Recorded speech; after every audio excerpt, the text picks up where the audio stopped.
What's up, my friends? It's me again, as ever, for another album review. I hope that all of you guys have had a fantastic week, and I'm sure you are, because this week, man, honestly, this end of the year has been so front-loaded with releases, it's just unreal. So this is their first release on their brand new label, Nuclear Blast Records. Obscura have been with Relapse since, I think, the beginning. So this marks, kind of a new territory for the band. This is also the first album that doesn't feature in their quadrilogy, let's just say. So there's a lot of firsts here for this band who are celebrating 20 years together. So please do enjoy me diving into Obscura's A Valediction.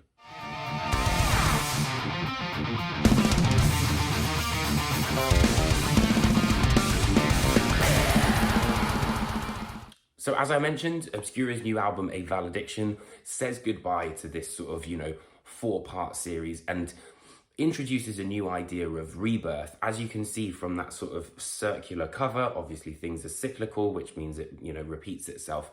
But there's lots of other sort of ideas which are present in that sort of context as well. For example, the way that Forsaken and Heritage, the album's first and last tracks, kind of come full circle, like really, really well.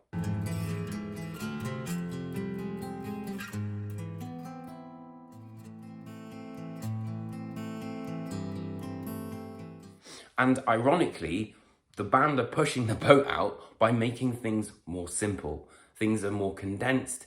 There's a more sort of compact approach to songwriting. Solaris is a great example of that.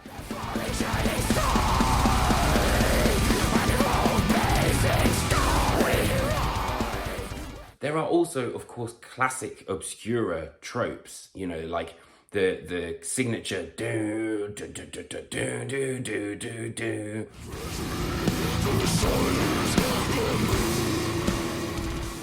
But then you've got The Beyond and A Valediction, which sound like they could have literally been shot out of Cosmogenesis. And also there's even a direct reference to Cosmogenesis in Orbital Elements 2.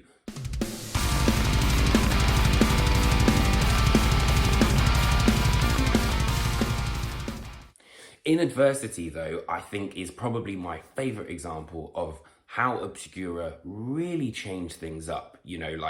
There were parts of me here where I was like, wow, this sounds like mid-2000s metalcore and, like Darkest Hour kind of thing. But then, of course, it's quintessentially Obscura. You've got Christian Muensner's fantastic lead work, along with Stefan's, to be fair.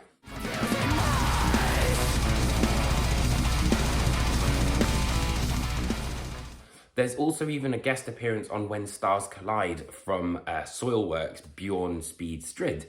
And, I always like a guest appearance because if it's done well, it adds a real kind of sense of spice, of flavour, of, difference.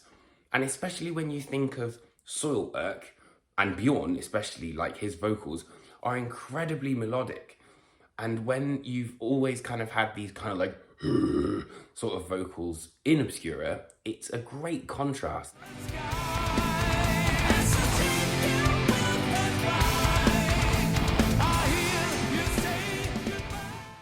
And I also do think that it could be down to the fact that we've got two new members in this band that have kind of given them a bit of, a sense of new life. You've got Jeroen Paul Thesseling, and then also David Diepold, who, that's the new bassist and the new drummer. Vocals are kind of something that's often neglected a little bit in technical death metal, but here the focus has really been on basically creating something that's slightly different, all the same similar, well, very much understandable, and then also kind of hooky in a way. And I would say the closest person I could reference Stefan's vocal style to is probably Tompa from At the Gates. It's got that sort of raw, but there is definitely something that you can latch onto here.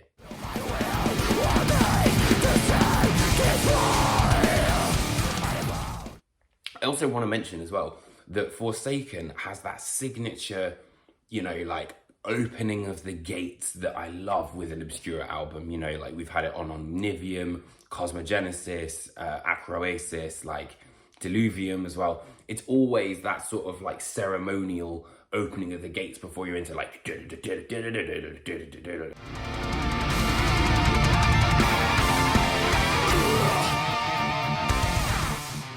Personally, I think this is the most exciting Obscura album we've had in a while, mainly because it doesn't sound like Obscura, which is a good thing. I think on this album they have the perfect balance between their classic sound and something new that they're exploring. In what has literally been a banner year for tech death, we've got another huge contender for one of the best albums in tech death this year. So thank you ever so much for watching this album review. I hope you enjoyed it. If you did, it would be amazing if you could hit that like and subscribe button. Also, please do leave a comment right underneath me. Let me know what you think of the new album. So other than that, I've got one more album review this week, and then next week is Cynic, which is going to be absolutely amazing. I love that band so much, and I've been waiting for this album for such a long time. Most importantly though, be safe, and I will see you next week.